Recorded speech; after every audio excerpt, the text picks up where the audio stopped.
What'll it be? Strawberry sundae. This is a bar, mister. No place for a kid. Really? Just trying to sweeten up the air in here. Smells like shit. Or more like... blood. That's fine with me. Because what I'm interested in is this rumor I heard. They say that somewhere around here there's some bar. More like a dive. A place where they'll take someone's life in place of money. Kinda scary. Sorry, forgive me, pal. Royal straight flush, is it? Laying a hand like that could kill a guy. How about I buy you around?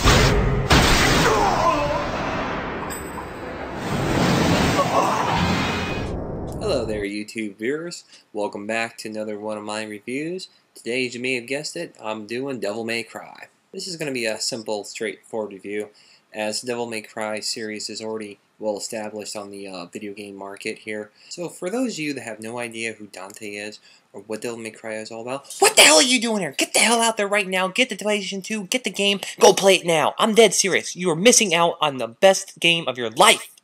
Okay, maybe not the best game, but still, one of the best games ever.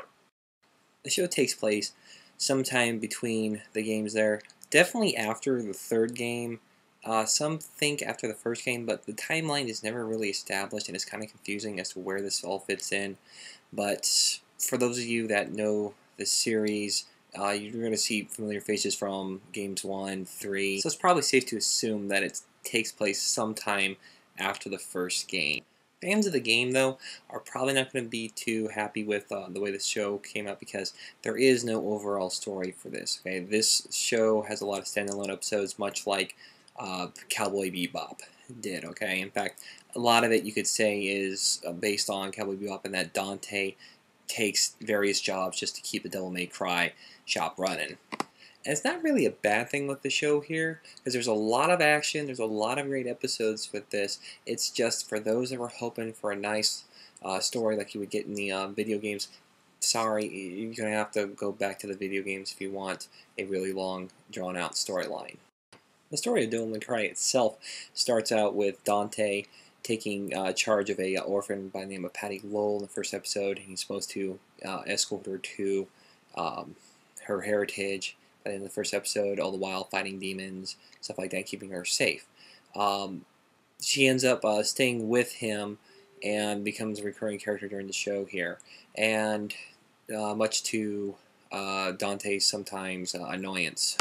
I know what a lot of you are going to be saying. What the hell is a total bamf like Dante dealing with a little girl?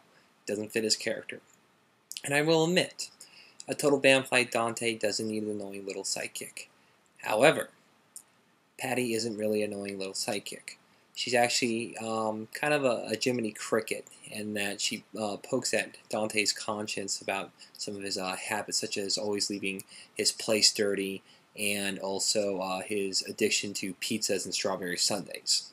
And it's actually interesting to see Dante protect her in a way that you don't really see her do with anybody else. I mean, he makes sure that she stays out of the line of fire. She doesn't see what he does, and he always seems to come in at the last second to rescue her. He's kind of a knight in shining armor towards her. I believe this is one thing that the show does really well. I mean, the video games have already established that he's a demon hunter, he's good at his job, okay, and all this other stuff here. It's nice to see another side to him that he actually does care about other people, even if he acts tough on the outside. Which leads to the character section of the review here. Dante, as we already know, is a bamf, but he does have a soft side for little Patty. Patty can be annoying, can push Dante's buttons, but really she looks up to him as an older brother, and she doesn't mind hanging out around him. You have Dante's agent that helps him find the jobs, you have Lady, you have Trish, and you have a quote-unquote overarching villain, but really this guy is like Vicious from Bebop in that he just stays in the background. He pops his head up every couple of episodes to do something or plot something, and then he just goes back to himself there. And there we go. I mean, that's all the characters in the show here.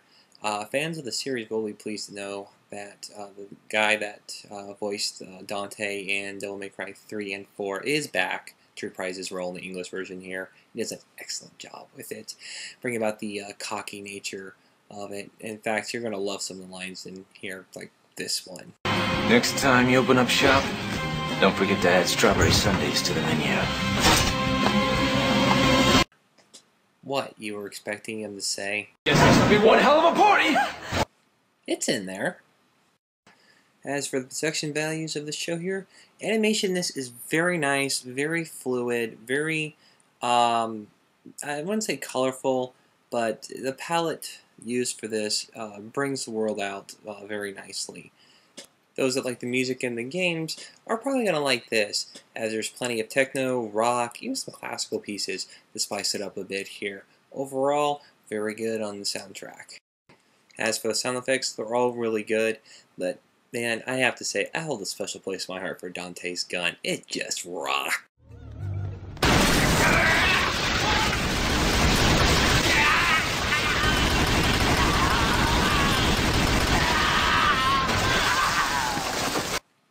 That's awesome.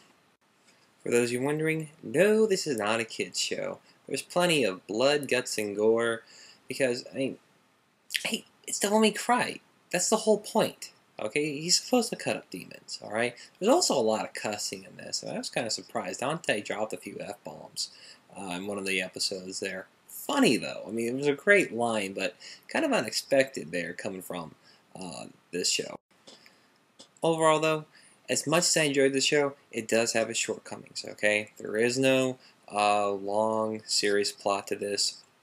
It is a bunch of standalone episodes, so that is going to turn off a lot of the fan base here, okay? I don't know why, really, because the episodes are really good, okay?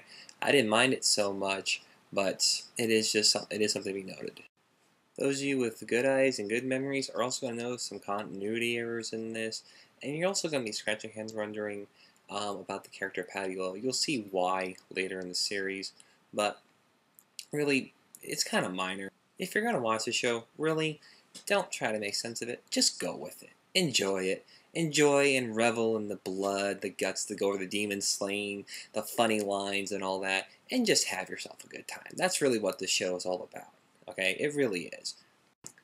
Final score, I give Devil May Cry a 4 slain demons out of 5.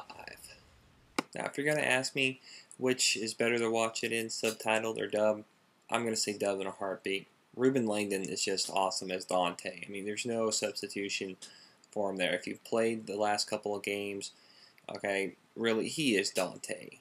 And I can't see anybody else going for it. As for everybody else's voice, Patty's does kind of grate on the ears a little bit, but it's supposed to be a little girl, okay? And plus, I grew up around little sisters all my life, so I'm kind of used to it. I don't know how anybody else will take it, but yeah.